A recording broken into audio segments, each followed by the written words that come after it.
कि ठाकुर जी आपको आपके संग लीला करते हैं तो समझो कि वो प्रसन्न हैं। आज भी एक वैष्णव ने मुझे 2-3 बात आई हैं लिख करके। एक ने मुझे कहा कि महाराज जी कल वो सुबह से ही विचार कर रहे थे कि एक भजन जो कल हमने गाया, नाम रस मीठा रे कोई पीवे कोई पीवे। तो बोले महाराज जी हम सुबह से ही विचार कर रहे थे, सुबह से ही उस भजन को सुन रहे थे और कथा सुनते सुनते बीच में ही घर वाले लेने आ गए। अब उन्होंने कहा कि चलो, तो हम चले गए कथा से। तो लेकिन लाइव जैसे ही ऑन किया तो आप यही भजन गा रहे थे। तो फिर उन्होंने अंत में एक बात लिखी कि महाराज जी प्रश्न ये है कि जब लाल जी ने हमारे मन की बात सुन ही ली थी, सुबह से जब हम उस भजन का चिंतन कर रहे थे, और मैं वो कोई भजन रेगुलर बेस पे नहीं गाता, कभी कथा में कभी कभी मन हो जाए तो गा देता हूं और मुझे आता भी नहीं है अच्छे से। जब शुरू हो जाता है तब ढूंढता हूं मैं कहां है तो उसको गाऊं। कल पता नहीं क्यों गा दिया, और जबकि उसको गाने के लिए खूब ताकत भी लगानी, गले में ताकत थी नहीं, फिर भी क्यों गाया मुझे नहीं पता। तो आप श्री ने अपने पत्र में अंत में लिखा कि जब ठाकुर जी ने मन की बात सुन ही ली थी तो फिर पद तब क्यों नहीं गवाया जब मैं बैठी थी, जब हम चले गए पंडाल से तब ही क्यों गवाया। देखो प्रेम का एक स्वरूप होता है, जैसे बहन भाई, सब लोग इधर देखो, बहुत ध्यान से सुनो, आवाज आ रही है ना सबको, बहुत ध्यान से सुनना। प्रेम का एक स्वरूप होता है कि हमारे प्रेमी को जो प्रिय होता है, यदि उसकी अनुपस्थिति में वो वस्तु आती है तो हम जबरदस्ती उसको चिढ़ाने के लिए उसकी अनुपस्थिति में उसका उपभोग करते हैं। जैसे हमारी बहन को या हमारे भाई को, एक उदाहरण के रूप में सुन लो कि पाव भाजी बहुत बढ़िया लगता है, और बेचारा वो पढ़ता है अमृतसर में, 4 दिन के लिए घर आया, रोज मां से बोले हम पाव भाजी बनाओ पाव भाजी बनाओ, 4 दिन से तो बनाया नहीं, और जिस दिन वो वापस चला गया उस दिन घर में पाव भाजी बनी। तो हम क्या करते हैं, पाव भाजी की फोटो भेजेंगे उसको, देख आज घर में बना है, जबरदस्ती उसको खाते हुए दिखाएंगे देख। या फिर कभी कभी किसी की एकादशी होती है और एकादशी पर जो लोग एकादशी नहीं रखते वो जानबूझ करके वो सब्जी बनाएंगे जो एकादशी वाले को प्रिय है, वो तो खा नहीं सकता, तो उसको दिखा देगा खाते देख। तो सामने वाला क्या होता है, वो मचल जाता है, वो थोड़ा चिढ़ जाता है। ये लेकिन चिढ़ाने के लिए नहीं, ये कोई प्रतिस्पर्धा नहीं है, ये प्रेम का एक स्वरूप है। तो ठाकुर जी जिन्होंने ये पत्र लिखा, कल ये पद उन्हीं के लिए गाया गया था और ठाकुर जी ने ही गवाया था। लेकिन कब गवाया, जब वो चले गए कथा से। जब वो चले गए तब मानो ठाकुर जी सींग दिखा रहे हैं, देख अब गवाया मैंने। तो ये तो प्रेम का स्वरूप है। ठाकुर जी आपसे प्रेम करते हैं इसलिए आपके संग खेल रहे हैं, और जिस प्रेम में खेल नहीं हो वो प्रेम काय बात का। जिस प्रेम में प्रेमी चिढ़ाता ना हो, जिस प्रेम में प्रेमी आपकी टांग ना खींचता हो, जिस प्रेम में प्रेमी आपको परेशान ना करता, वो प्रेम थोड़ा ही है। जहां पर आप जो चाहते हैं वो होता है, आप जैसा मांगते हैं वो होता है। वो तो फिर उसको क्या बोलते हैं, वो तो क्या बोलते हैं उसको, वो तो फॉर्मेलिटी होती है। होटल में जाओ जो मांगोगे मिलेगा। आप आधी रात 2 बजे फोन करके रिसेप्शन पे बोल दो मुझको पानी पूरी खानी है, तो वो अवेलेबल करके देंगे आपको। जहां पर प्रोफेशनल होता है, जहां पर फॉर्मेलिटीज होती हैं, जहां पर केवल व्यवहार होता है, वहां इच्छा अनुसार सब कुछ होता है। पर जहां प्रेम होता है वहां तो चिढ़ाना चिढ़ना लगा ही रहता है। ठाकुर जी आप जो चाहें वो आपको दे दें तो समझ जाना फॉर्मल हो गए ठाकुर जी। लेकिन आप जो चाहो मांगने पर भी ना मिले, खूब परेशान कर दें महाराज, थका दें बिल्कुल ही, समझो यही तो प्रेम है। प्रेम में थकाया ही जाता है, प्रेम में रुलाया ही जाता है, प्रेम में परेशान ही किया जाता है। लिख लीजिएगा, जहां सामने वाला परेशान ही ना करता हो वो प्रेम नहीं है। तो अगर ठाकुर जी से प्रेम माना है तो फिर कमर कस लीजिए कि परेशान भी करेंगे। तो ऐसी अद्भुतता। और भी 2-3 भाव आए हैं। किन्हीं का भाव है कि गुरु की पहचान क्या है, सुनिए बहुत ध्यान से। जिनकी उपस्थिति, जिनका केवल दर्शन, जिनकी केवल बैठने की आकृति देखने मात्र से आपके संशय समाधिस्थ हो जाते हो, संशयों का समाधान हो जाता हो, समझ जाना यही गुरु हैं। जिनकी उपस्थिति। अच्छा, इसमें भी 2 बात होती हैं। कई बार क्या होता है कि गुरु, आजकल जो गुरु बन गए हैं सब जगह, सबको प्रणाम है, सबको वंदन है। भक्तमाल जी कहती हैं किसी का भी अपमान मत करो, चाहे वो आडंबरी कर रहा हो फिर भी उसको प्रणाम करो। पर फिर भी आजकल क्या है कि प्रभावशाली गुरु बहुत ज्यादा हो गए हैं, जो केवल अपना प्रभाव दिखाते हैं पर स्वभाव से उनके अंदर कुछ नहीं। अब ये विवेक आपका होना चाहिए कि आप उसके प्रभाव से तो नहीं रीझ रहे, प्रभाव से नहीं रीझना है, प्रभाव नहीं, स्वभाव विशेष होना चाहिए। परंतु गुरु कौन, लिख लीजिएगा, 2-3 पॉइंट हैं। गुरु वही जो हरि से मिलावे, जिसके जीवन में आने के बाद आपका भजन पहले से दुगना हो जाए, समझ जाना वही गुरु है। जिसके जीवन में आने के बाद वृंदावन पहले से अति प्रिय लगने लग जाए, समझ जाना वही गुरु है। जिसके वचनामृत जीवन में आने के बाद अब सबसे दोष दृष्टि नष्ट हो जाए, सब में गुण ही गुण दिखने लग जाए, समझ जाना यही गुरु है। जिसके जीवन में आने के बाद आपके चित्त से जो दोष आप इतने वर्षों में भी नष्ट नहीं कर पाए, अब धीरे धीरे वो दोष नष्ट होने लग जाए, समझ जाना ये गुरु है। तो गुरु वही जो हरि सो मिलावे, गुरु वही जो सदमार्ग दिखावे, और अंतिम बात, गुरु वही जो सब छुड़वा के वृंदावन बसा दे, वही गुरु है। आप लोग देखो, अन्यथा मत लीजिएगा, और अन्यथा लेने वाली बात नहीं है, पर आप सब लोग, कई लोग मुझे यहां दिख रहे हैं, वो तन है केवल उनका जलंधर में, पर वो अपने भाव से, अपने मन से, अपनी विचारधारा से जलंधर में है ही नहीं। और सही बताएं तो असली ब्रजवासी वही जो मन से सदा ब्रज में रहे। आज तन से बहुत लोग ब्रज में रहते हैं। मैं तो कई बार ब्रजवासी को ही डांटूं। अभी मेरी मथुरा में कथा थी, सब ब्रजवासी आते थे कथा में, तो हम ब्रजवासियों से भी कहते थे कि हमारा सौभाग्य कि हम ब्रज में जन्मे हैं।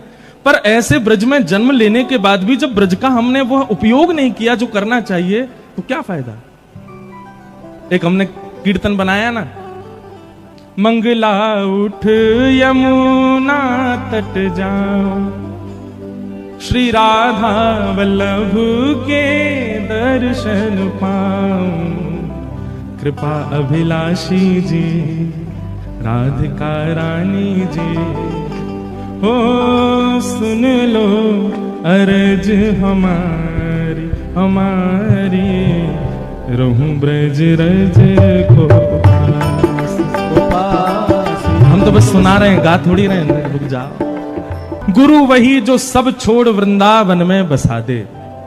चाहे तन से आप कहीं भी रहो, पर मन में, बुद्धि में, चिंतन में सदा वृंदावन बना रहे, समझो वही गुरु है। तो आप श्री ने कहा है कि गुरु जी की पहचान कैसे हो, जिसकी उपस्थिति से आपके संशय निवृत्त हो जाते हो, जिसकी आज्ञा पर आपको 2 बार सोचना ना पड़ता हो। एक बार आज्ञा हुई तो आपकी यही चिंता है कि आज्ञा पूरी कैसे हो, बस उसी को गुरु मान लीजिए। और जिसकी कृपा से, क्या बता रहा था मैं, गुरु वही जो हरि सो मिलावे, गुरु वही जो वृंदावन में बसा दे, गुरु वही जो सब प्रपंच छुड़ा दे, वो गुरु है। फिर आपने दूसरा भाव लिखा, अगर हमसे वैष्णव अपराध हो जाए तो हमें ठाकुर जी को कैसे मनाएं। हमने इसका एक कई बार कथाओं में कहा है, बहुत ध्यानपूर्वक सुनिए सब लोग, इधर देखो। अगर आपसे कोई वैष्णव अपराध बना है, आपने किसी वैष्णव के प्रति दुर्भाव अपने चित्त में रखा है, तो वैष्णव अपराध का यह प्रतिफल होता है कि ठाकुर जी आपका त्याग कर देते हैं। फल नहीं होता, यह दोष होता है। ठाकुर जी त्याग कर देते हैं, आपका भजन कम होने लग जाएगा, आपका कथाओं में रुचि कम हो जाएगी, वृंदावन जाने पर थोड़ी नीरसता लगने लगेगी।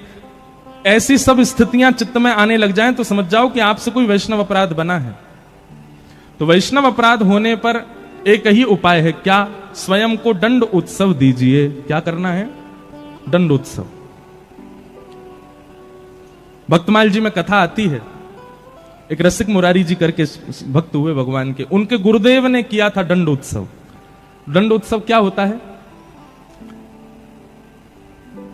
आप जैसे ही लगे कि अब भजन कम हो रहा है, वृंदावन के प्रति नीरसता आ रही है, कथा में मन नहीं लग रहा है, वैष्णव अब प्रिय नहीं लग रहे हैं, नाम जप में पहले जैसी रुचि नहीं है, तो वैष्णव अपराध बनाए जरूर, तुरंत वृंदावन जाओ और 5 दिन के लिए स्वयं को वहां दंड दीजिए। कैसा दंड देना है, बोले सोहनी करो, रसिक जनों के सन्मुख बैठ करके सबको प्रणाम करो, आंखों के आगे दिखने वाला कोई भी व्यक्ति क्यों ना आ जाए उससे क्षमा मांगो। चाहे वो रिक्शा वाले भैया, भैया हमको क्षमा कर दो, टेम्पो वाले भैया आ जाओ, उनसे बोलो क्षमा कर दो। अब कहां तक जाएं, अब तो बहुत अति हो जाएगी, नहीं तो महाराज वृंदावन का तो कीट पक्षी पतंगा कोई भी सामने आ जाए उससे भी क्षमा मांगो, हमको क्षमा कर दो। 4 दिन तक अपने आप को दंड उत्सव दीजिए। ये दंड भी है और उत्सव भी है। दंड देते हुए उत्सव मनाओ, क्या, सबसे क्षमा मांगो। और फिर अंतिम दिन झरा भंडारा करो किसी भी आश्रम में जाकर के, खूब सारे रसिकजनों को बुला करके सबको भोजन प्रसाद पवा करके दक्षिणा देकर के सबसे क्षमा मांग करके फिर लौट करके जलंधर आओ। देखना आपका भजन बढ़ जाएगा, आपका पुनः कथा में प्रति रुचि बढ़ जाएगी, वृंदावन के प्रति प्रेम बढ़ जाएगा, फिर से ठाकुर जी के प्रति प्रिय लगेगा। वैसे देखो, हर महीना अपने आप को दंडोत्सव दिया करो, 2 दिन का, 4 दिन का, 1 दिन का, जितने दिन वृंदावन में रहते हो उतने दिन दंडोत्सव करके आओ, सबसे क्षमा मांग के आओ, क्योंकि हमसे अपराध बनते ही बनते हैं। क्षमा मांगने से अपराध नष्ट होता है, वैष्णव अपराध। फिर किन्हीं का एक गंभीर प्रसंग भी आया है। उन्होंने कहा है कि महाराज जी, आप कहते हो तजोरे मन हरि विमुखन को संग, हम नहीं कहते, गोस्वामी श्री सूरदास जी महाराज कह रहे हैं और शास्त्राज्ञा भी कर रहे हैं। फिर आपने कहा कि हमारे पिताजी ने धर्म परिवर्तन कर लिया है, भगवान को गालियां देते हैं, घर में दूसरे धर्म के ग्रंथों का पाठ करते हैं, दूसरे धर्मों का पाठ करते हैं। उनके इस आचरण से हम सबको असहनीयता होती है, उनका त्यागने का मन करता है, त्याग भी नहीं पा रहे, आप आज्ञा करो क्या करें।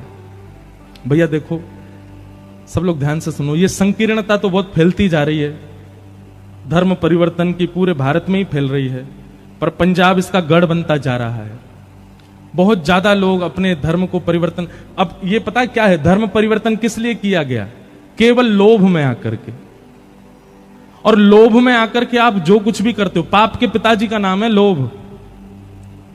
अब उनको तो हम क्या ही समझाएं जो कर रहे हैं ये सब काम। बस ये समझ लीजिए कि एक विवाह होते हुए भी अन्यत्र किसी के साथ में संबंध रखना, उसका जितना बड़ा पाप लगता है उससे कई गुना ज्यादा पाप लगता है धर्म परिवर्तन करने से। सौभाग्य से मिला है हमको हिंदू राष्ट्र, सौभाग्य से मिला है हमको ऐसा जन्म, सौभाग्य से मिला है हमको सनातन धर्म, और हम उसका त्याग करके अन्यत्र किसी के शरण में जा रहे हैं। हमारा कल्याण कैसे होगा? अधोगति तो निश्चित है। लेकिन अब जिनका ये प्रश्न है कि उनके मन में इच्छा हो रही है अब क्या करें, घर में तो ये सब चल रहा है, तो भैया देखो, आप तो प्रहलाद जी को अपना गुरु मानो। प्रहलाद जी महाराज के पिताजी, क्या नाम था उनका? हिरण्याक्ष नहीं, हिरण्यकश्यप। हिरण्याक्ष उनके चाचा जी का नाम है। तो हिरण्यकश्यप जो हैं वो कैसे, ये ऐसे ही हैं, भगवान को गालियां देते हैं, घर में उल्टे सीधे काम होते हैं, सब तरीके से प्रहलाद को रोकते हैं कि तुम भजन मत करो, तुम ये मत करो, तुम। पर प्रहलाद जी ने पता है क्या किया? प्रहलाद जी ने पिताजी का त्याग नहीं किया, अपना भजन नहीं छोड़ा, करते रहे करते रहे करते रहे। सब अपना प्रारब्ध भोग रहे हैं संसार में, सब अपने प्रारब्ध से कर रहे हैं इस संसार में जो कर रहे हैं। तजोरे मन हरि विमुखन को संग, वहां पर सूरदास जी कहते हैं मन से त्याग करो सामने वाली व्यक्ति का, तन से त्याग मत करो।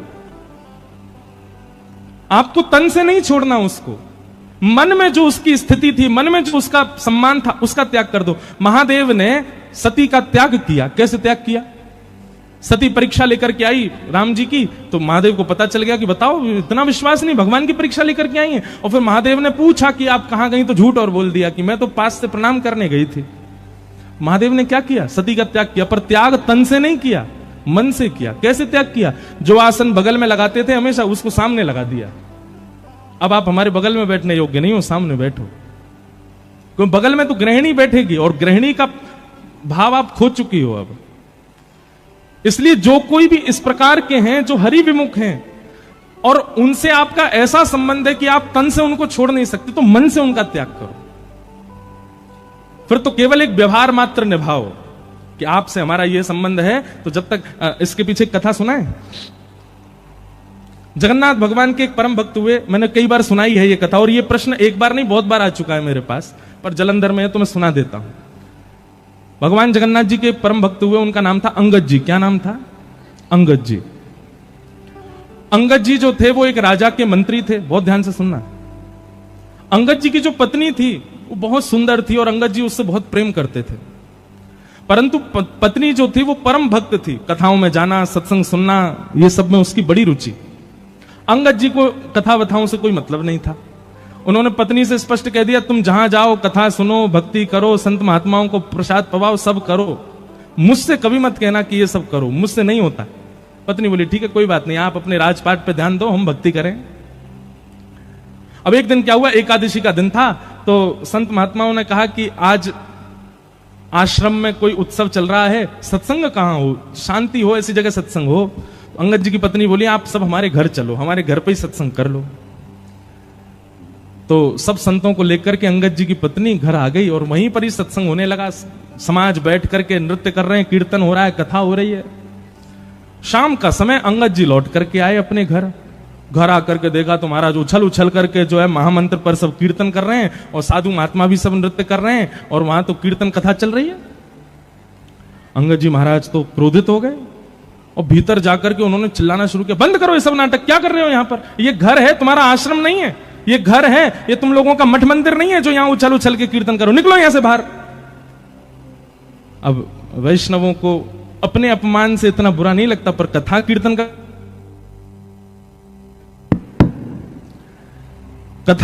का कोई अपमान करे, ये वैष्णवों से सहन नहीं होता।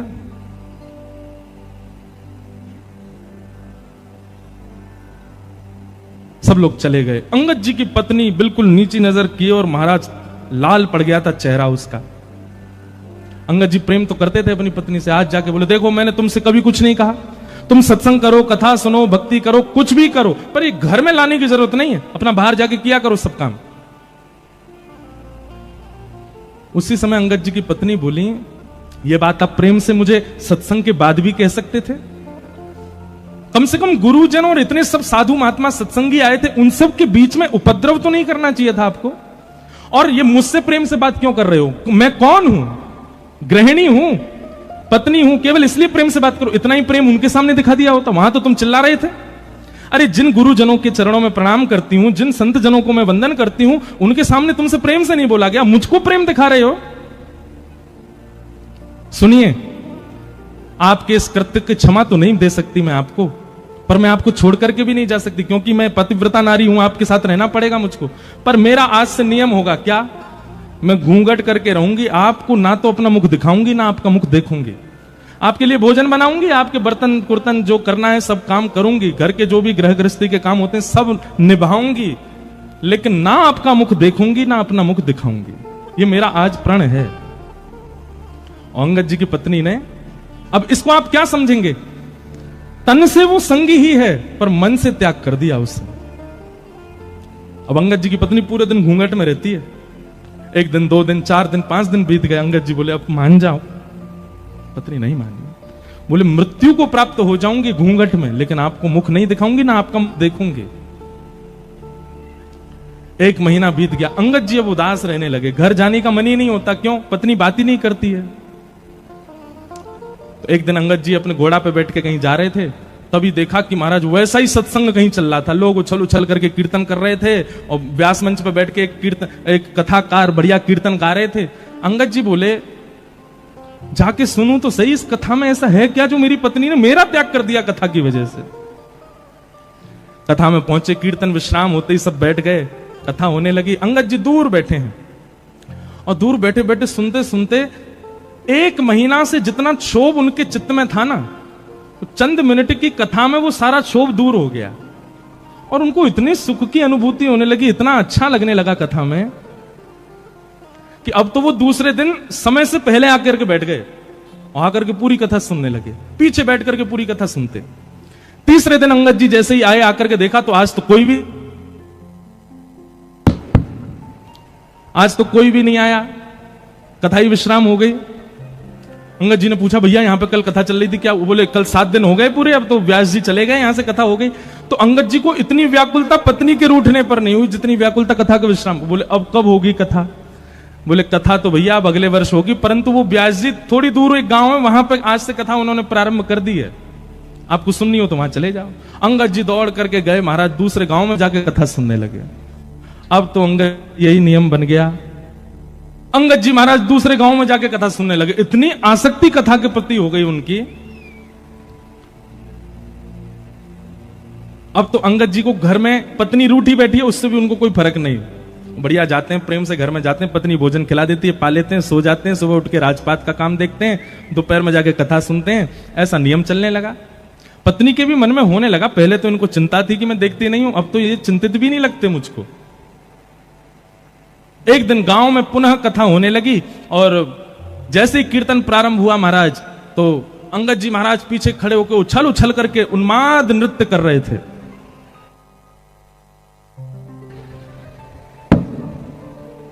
एक बात हम आपसे कहें, कीर्तन में कभी भी सोच समझ करके नृत्य मत करना। 4 आदमी उठा रहे हैं तब आप नृत्य करो, इससे बढ़िया मत करो। नृत्य कब करो? जब आप स्वयं को रोक नहीं पाओ, तब ही नृत्य करना। इस बात को हम प्रमाणित ऐसे कर सकते हैं, भगवान स्वयं कह रहे हैं, वाग गदगदा द्रवते यस्य चित्तम रुदत्त भिक्षणम हसति क्वचिच्च विलज्ज उद्गायत नृत्यते च मदभक्ति युक्तो भुवनम पुनातु। ठाकुर जी कहते हैं जो सोच समझ करके नृत्य कर रहा है, समझो वो आडंबर है, वो भी दंभ है। पर जिसके पांव रुक ना पाए, जिसके हाथ रुक ना पाए, जिसके नेत्र स्वयं को रोक ना पाए, जिसका मन स्वयं को रोक ना पाए, समझ जाना उसके चित्त में मैं ही खड़े होकर के नृत्य कर रहा हूं, तभी वो नृत्य कर रहा है। इसलिए कभी भी संकीर्तन, कीर्तन, भजन में सोच समझ के नृत्य नहीं। आप स्वयं को थोड़ी देर रोक के रखो, जब लगे कि अब रुका ही नहीं जा रहा तब नृत्य करो, तब समझना कि चित्त में श्याम सुंदरी नृत्य कर रहे हैं, और वो जो सुख होगा ना वो अद्भुत ही होगा। तो ऐसा उन्माद नृत्य कर रहे थे कि महाराज सारी श्रोताओं की दृष्टि चली गई। उसी सत्संग में सबसे आगे बैठी थी अंगद जी की पत्नी, उसको भी नहीं पता था कि पीछे वो है, और ना अंगद जी को पता था पत्नी बैठी। तो सब लोग देखने लगे, व्यास जी भी उन्हीं को देखने लगे। तो पत्नी ने कहा कि कौन नृत्य कर रहा है देखूं, तो पीछे देखा तो अंगद जी नाच रहे थे। पत्नी बोली ये मेरे पतिदेव ही हैं? बार बार अपनी आंख मीड़ करके देखे, बोले हाँ लग तो वही रहे। अब उसने अपना मुख छुपाया और कथा में वो पूरी दृष्टि उन पर ही रखी। तो देखिए महाराज, जैसे ही कथा हो भाव आवेश में आकर के रुदन करने लग जाएं, कभी हृदय पर हाथ रखें। पत्नी को लगा कहीं ऐसा तो नहीं मुझको रिझाने के लिए ऐसा कर रहे हैं। उसने कुछ दिन जांच पड़ताल की, किसी से बात की कि भैया ये वैष्णव तो बड़े आनंद, अरे महाराज इनकी तो पूछो मत, ये हर गांव में कथा सुनने जाते हैं और पिछले 1 वर्ष से कथा सुन रहे हैं। इनका तो भाव ही अलग है, इनका तो भाव ही विलक्षण है। पत्नी समझ गई, बोले कि अब अंगद जी पुराने वाले नहीं हैं। आज घर पर जैसे ही गए तो पत्नी उघारे मुख से खड़ी थी, घूंघट उठा के। अंगद जी जैसे ही घर पहुंचे तो देवी मैं आ गया हूं, घूंघट कर लो। अंगद जी की पत्नी बोली अब घूंघट नहीं करना, हरि विमुख अंगद से मैंने घूंघट किया था, अब हरि सन्मुख अंगद है, अब आपसे काय को घूंघट करूं मैं, आप मेरा मुख देख लो। लेकिन अब अंगद जी की स्थिति क्या हो गई सुनो। अंगद जी बोले देवी क्षमा करना, बुरा नहीं मानना, पहले तुमको देखना अच्छा लगता था, अब वो सुख नहीं मिल रहा है। अब तो केवल एक ही अभिलाषा है कि श्यामा श्याम कब देखेंगे। बसो मोरे नैनन में यह जोरी, बसो मोरे नैनन में यह जोरी। नव दुल्हे ब्रजराज सांवरो, नव दुल्हे ब्रजराज सांवरो, दुल्हन राधा गोरी, दुल्हन राधा गोरी। बसो मोरे नैनन में यह जोरी, बसो मोरे नैनन में यह जोरी। तो जिनका भी ये प्रश्न था कि हमारे पिताजी ऐसे हो गए, हम क्या करें, जैसे अंगद जी की पत्नी ने मन से त्याग किया वैसे त्याग करो। भगवान की कृपा हो गई, अगर सुधर जाए तो अच्छी बात है, और नहीं सुधरे तो फिर कोई दिक्कत नहीं। सब अपना प्रारब्ध भोग रहे हैं संसार में। आप केवल 1 बार 2 बार प्रार्थना कर सकते हो, आप पीछे नहीं पड़े रह सकते किसी व्यक्ति के कि वो सुधर जाए। हम आपसे फिर प्रार्थना करते हैं, जो माता पिता बालकों के पीछे पड़े रहते हैं, भक्ति करो, भजन करो, मंदिर जाओ, कथा, काय को पीछे पड़ रहे हो उसके प्रारब्ध में भक्ति भाव होगा तो वो करेगा, नहीं कर रहा है तो फिर कोई बात नहीं, आप 1 आध बार प्रयास करो, उसके बाद वो ना करे तो पीछे मत पड़े रहिए उसके। तो इस प्रकार ये सब प्रश्न आए हैं आज। फिर एक आइए अब कथा प्रसंग थोड़ा सा श्रवण करें।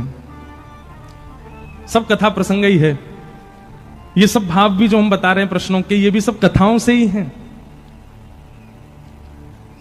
सौनकादि ऋषि बैठे हैं सामने और सूत जी महाराज से उन्होंने 6 प्रश्न किए। 6 प्रश्न कौन कौन से हैं, बहुत ध्यान से सुनिएगा। इन्हीं 6 प्रश्नों में 7 दिन की कथा होती है। सबसे पहला प्रश्न किम श्रेय, दूसरा शास्त्र सारह क, तीसरा स्व अवतार प्रयोजनम, चौथा किम कर्म, 5वां के अवतारश्च, और 6वां धर्म कम शरणम गतः। ये 6 प्रश्न हैं। सबसे पहला प्रश्न क्या है कि भगवान के अवतार का श्रेय किसको जाता है, क्रेडिट किसको जाता है, भक्तों को कि राक्षसों को? ठाकुर जी किसके लिए आते हैं पृथ्वी पर, भक्तों के लिए आते हैं कि राक्षसों के लिए आते हैं? सबसे पहला प्रश्न। दूसरा, शास्त्र सारह क, हमारे इतने सारे शास्त्र हैं हिंदू वैदिक सनातन धर्म में, इन सबका सार क्या है? तीसरी बात, स्व अवतार प्रयोजनम, भगवान के अवतार का प्रयोजन क्या है? भगवान कभी राम बन के आते, कभी कृष्ण बन के आते, कभी परशुराम बन के आते, ये बात तो समझ में आती कि इंसान जैसे बन के आए। कभी कभी भगवान कछुआ बने आए, कभी भगवान मत्स्य बने आए, कभी नरसिंह बने आए, कभी बराह बने आए। ये रूप क्यों? जब भगवान एक ही है और समस्त भगवानों में एक समान शक्ति है, तो फिर रूप क्यों बदलते हैं भगवान? एक ही रूप में सारे अवतार क्यों धारण नहीं करते? रूप क्यों बदलते हैं बार बार? स्व अवतार प्रयोजनम। और उसके बाद किम कर्म, भगवान का कर्म क्या है?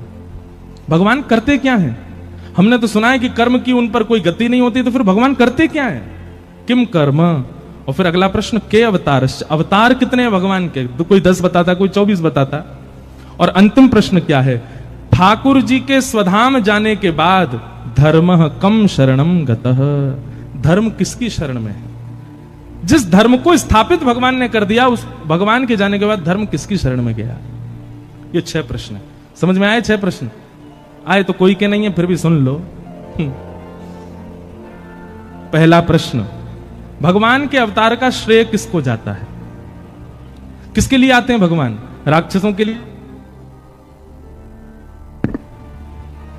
राक्षसों के लिए आते हैं कि भक्तों के लिए आते हैं? बताओ। हैं? वो तो हमको पता है, जबरदस्ती बहती गंगा में हाथ तो सब धो ही दोगे। प्रमाणित करो कि भक्तों के लिए आते हैं, राक्षसों के लिए। और अगर भक्तों के लिए आते हैं तो फिर क्यों रावण को मारा? भक्तों के लिए आते हैं तो क्यों पहले प्रहलाद पर कृपा ना करके पहले हिरण्यकश्यप को मारा? देखो, ठाकुर जी आते तो भक्तों के लिए ही हैं, पर उस भक्त का इतना स्मरण किया जा चुका होता है राक्षसों के द्वारा, उस भक्त के भले ही कुभाव से ही सही, उस भक्त की इतनी सेवा की जा चुकी होती है राक्षस के द्वारा, नित्य दर्शन। अरे भाई, वैष्णव दर्शन ही तो बहुत बड़ा लाभ है। अब भले ही हिरण्यकश्यप द्वेष बुद्धि से करता था, पर करता तो था प्रहलाद के दर्शन। तो इतने दर्शन कर लिए भक्त के कि महाराज उस दर्शन से इतना फल बढ़ गया, वैष्णव दर्शन से इतना फल बढ़ गया राक्षस का, कि भगवान आते पहले राक्षस का वध करते हैं, राक्षस पर अनुग्रह करते हैं। अब बुलाया किसने? गजेंद्र ने। पर आते ही सुदर्शन चक्र कहां चलाया? ग्राहक के ऊपर, मगरमच्छ के ऊपर। क्यों? गजेंद्र के पैर को मुख में लेके बैठा था, भक्त के पांव को शरणागति लेकर के बैठा, इसलिए पहले उस पर कृपा की। तो आते तो ठाकुर जी वैष्णव भक्तों के लिए हैं, पर उन वैष्णव भक्तों को प्रताड़ित करने वाले ये राक्षस इतना वैष्णव संग कर चुके हैं कि इन पर कृपा हो जाती है और ठाकुर जी पहले इनका उद्धार कर देते हैं। तो ठाकुर जी किसके लिए आते हैं? वैष्णवों के लिए, भक्तों के लिए आते हैं। फिर दूसरा प्रश्न क्या है? शास्त्र सारह का। बहुत ध्यान से सुनिएगा, यह प्रश्न आप लोगों से कई लोग पूछ सकते हैं, कई विधर्मी पूछ सकते हैं, इसका उत्तर आपके पास होना चाहिए। हमारे हिंदू वैदिक सनातन धर्म में इतने सारे शास्त्र हैं, इनका सार क्या है? एक बात आप ध्यान पूर्वक सुनिए। वेद व्यास जी महाराज ने 4 वेद लिखे, 17 उपपुराण लिखे, 18 उपपुराण लिखे, 18 महापुराण लिखे। परंतु श्री वेदव्यास जी महाराज ने श्रीमद् भागवत जी की कृति में एकादश स्कंद में इस बात को स्पष्ट कर दिया, हमने जितने भी ग्रंथ लिखे हैं, हमने जितने भी शास्त्र लिखे हैं, जितने भी पुराण लिखे हैं, उन सबका सार यदि आपको लेना हो तो श्रीमद् भागवत जी की शरण में जाओ। सारम सारम समद्वितम। अगर आप भागवत जी के भाव सुनते हो तो आपने 4 वेद, 18 उपपुराण, 18 महापुराण सबको सुन लिया। भागवत जी प्रमाणित ग्रंथ हैं। एक प्रकार से यह कह दिया जाए, कोई महामंत्री है, कोई सेनापति है, कोई सेनापति है, कोई सैनिक है, श्रीमद् भागवत जी तो राज सिंहासन पर बैठे राजा हैं। इसलिए प्रमाणित मानना हो कभी भी किसी बात को, तो भागवत जी की बात को प्रमाणित मानो। हम किसी अन्य ग्रंथ की या अन्य पुराण की कोई निंदा स्तुति नहीं कर रहे हैं, आपको एक बात स्पष्ट बता रहे हैं कि प्रमाणित ग्रंथ श्रीमद् भागवत है। फिर उसके बाद अगला प्रश्न आता है, भगवान का प्रयोजन क्या है? भगवान मानवीय बन के क्यों नहीं आते? भगवान बार बार रूप क्यों बदलते हैं? कभी मत्स्य बन आते, कभी कच्छप बन आते। जब शक्ति एक ही है भगवान की, तो एक ही रूप में आ जाए? नहीं, भगवान अपनी सर्वव्यापकता आप सबके बीच में प्रमाणित कर रहे हैं। सर्वव्यापकता, वो सब में विद्यमान है। कर्तुम अकर्तुम अन्यथा कर्तुम समर्थ ईश्वर। अरे जिस सुगर को सब लोग हीन मानते हैं, जिसके स्पर्श मात्र से नहाना पड़ता है, उसके रूप में भी श्री ठाकुर जी आ जाते हैं। मानो अपनी दो बातें बताते हैं, पहली तो मैं सर्वव्यापक हूं, और दूसरी बात जो सबसे उपेक्षित है, मैं उसके रूप को धारण करने में भी कोई लज्जा नहीं रखता। हम लोगों को कोई आसन एक छोटा दे दे तो हमको लज्जा हो जाती है। अच्छा, कमेटी में हमने इतने पैसा डाले, हमने प्रचार करवाया, हमको महाराज जी से माला नहीं पहनवाई ऊपर मंच पे, इतने में ही बुरा मान जाते हैं लोग।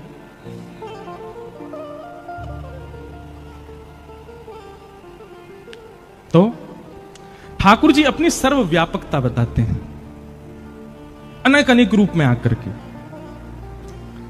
किम कर्म, भगवान करते क्या हैं? मैं भगतन को दास भगत मेरे मुकुट मणि। ठाकुर जी करते क्या है पता है? केवल भक्तों के प्रेम भाव को ही ढूंढते रहते हैं कि अब ये क्या करने वाले हैं, अब ये कौन सा भाव मुझे प्रस्तुत करने वाले हैं।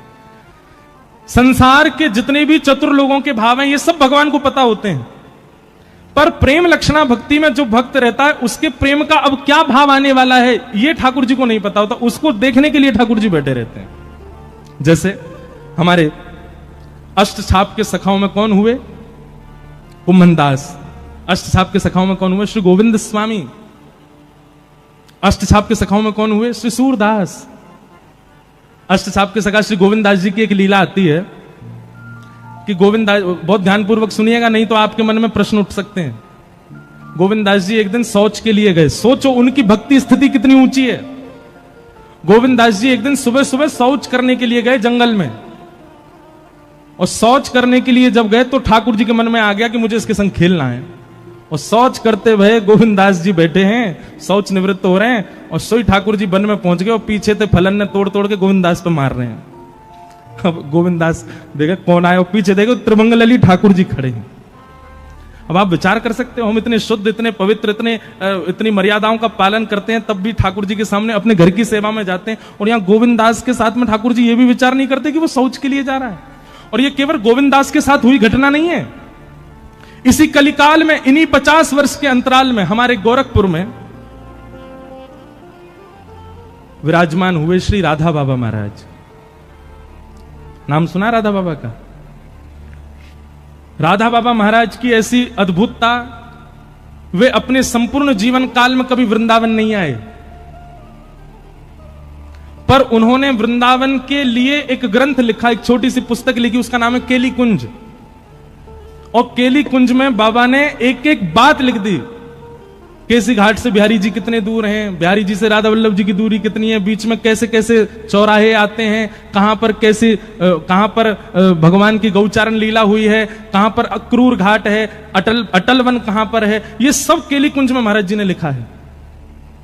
उनसे किसी ने पूछा, बाबा आप कभी वृंदावन तो गए नहीं, तो वृंदावन को पूरा भाव कहां थे आगो? बोले मैं वृंदावन ना गया, वृंदावन मुंह में ही रहे, मेरे चित्त में ही रहे। तो किसी ने कहा बाबा आप तन से भी एक बार वृंदावन जाओ, तो वे कहते बोले अगर मैं तन से वृंदावन गया तो फिर वापस कभी आ नहीं पाऊंगा, या हमारे मैं जाऊं ना हूं। ऐसे राधा बाबा महाराज गोरखपुर में विराजते थे। तो उनकी लीला में एक बात आती है कि वे सुबह सुबह जब शौच के लिए जाते थे, सुबह 4:30-5 बजे, एक माताजी, बूढ़ी माताजी उनके पीछा करती थी। और जब वे शौच के लिए दूर वन में बैठे होते तो वो माताजी एक झाड़ी के पीछे बैठ के बाबा को देखती थी। तो बाबा के किसी शिष्य परिकर ने ये देख लिया। उसने माताजी को पकड़ के कहा, बोले हे मैया सुनो, तुम, हम सब जानते हैं तुम सुबह सुबह जाती हो बाबा के पीछे, है शौच के समय तो कम से कम ये सब नहीं करना चाहिए आपको। संत महापुरुष हैं बेचारे, पूरे दिन दर्शन देते हैं, दुनिया भर के लोग दर्शन करने आते हैं, पूरे दिन दर्शन किया करो, आप सुबह सुबह क्यों जाती हो उनके पीछे?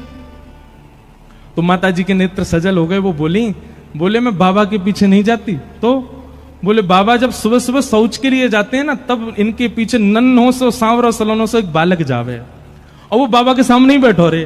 वो पूरे दिन नहीं रहता, वो सुबह सुबह जब ये शौच के लिए जाते हैं तभी आता है। मैं तो उस बालक को देखने जाती हूँ।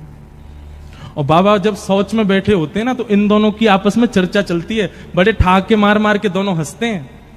मैं तो वो देखने जाती हूँ। मतलब आप विचार कर रहे हैं, भक्तों की वो स्थिति जिसको हम परम अपवित्र मानते हैं, उस स्थिति में भी भक्त चले जाते हैं, तो ठाकुर जी वहां भी आ रहे हैं उनके पास।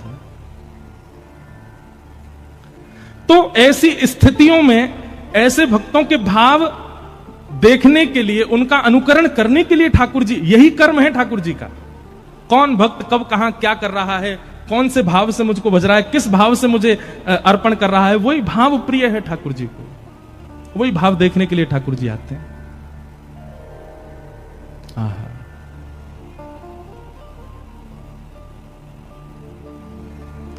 किम कर्म के अवतारश्च, भगवान के अवतार कितने हैं।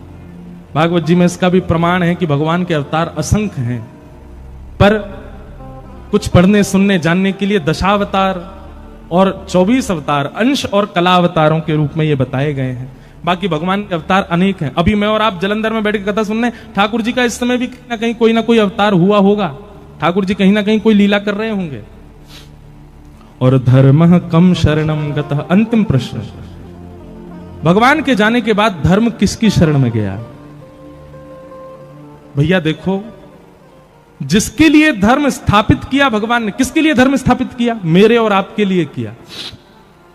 ठाकुर जी के जाने के बाद धर्म कहां गया, जिसके लिए धर्म स्थापित किया उसकी शरण में है, मेरी और आपकी शरण में।